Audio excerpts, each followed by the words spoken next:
we have been working, trying so hard for a year and a half to prevent what's happening now. So we managed to put off the worst of it for a long time, and we were successful at that until the Delta variant. And so the Delta variant, it just changed all the rules of the game. It's 2 or more times more transmissible. You read different things about that. It's 4 times more transmissible than the Alpha variant, the first one that we had. It's, 2 or 3 times more transmissible. So it's spreading faster. It's infecting more people. It's infecting younger people. It's getting younger people sick. It's infecting some people, breakthrough cases, who have been vaccinated, but thankfully they don't get as sick.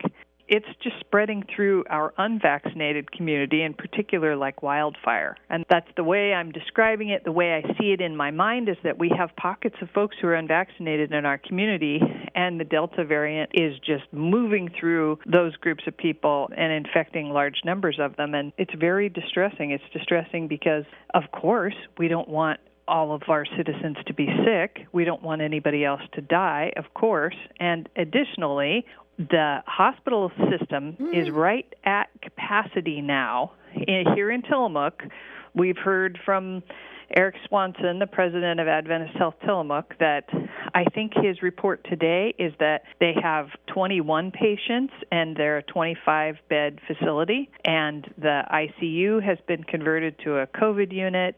They're converting part of the second-floor medical surgery unit to a COVID unit.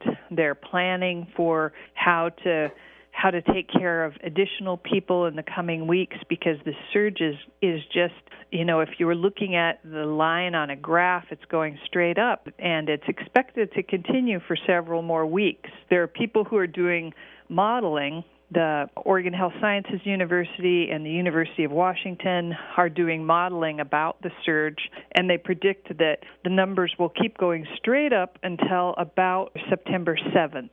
So 3 more weeks at least. And then they might level off and then gradually start to fall. So we're in this for the long haul, and it's not good. I was on a call with Governor Brown earlier this week on Monday, and she invited the chairs of all 36 Oregon counties and some doctors and some executives from hospital systems to come on and tell us what's going on. And there were doctors and hospital presidents from Southern Oregon and Central Oregon who were just beside themselves, saying things like, we have never seen conditions this bad in our hospital. And they were talking about the fact that they had maybe one hospital 20, another hospital 40 people in their hallways on gurneys, that patients who they couldn't transfer to somewhere else because there's nowhere else to take them, because most of the hospitals are at or near their capacity. So they're not accepting transfer patients, and they don't have anywhere to go with these people. And they were talking about in the weeks ahead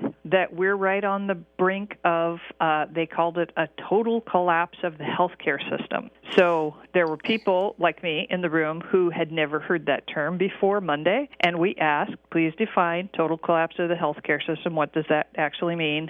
And they said it means simply that we will, in the weeks ahead, we will not be able to provide the level of care that Americans expect, our American standard of health care. We won't be able to provide it, and there will be increased death. So that's where we're at. We're right in the middle of everything we had hoped to prevent, and we didn't manage to prevent it because of the Delta variant, and now we're right in the middle of it. And so I'm urging people to get vaccinated. If you've been putting it off, if you didn't think it was really serious, if you felt like, so far so good, I've done okay so far, go get the vaccine now, please. Please go get the vaccine now before it's too late, because that's really the only thing that's going to knock this curve down is if people become vaccinated. So I'm speaking to people with love and compassion, because there are a lot of people I love who are not vaccinated. And I'm just saying, just please reconsider, go get it now. It's time, it's past time, and we're running out of time.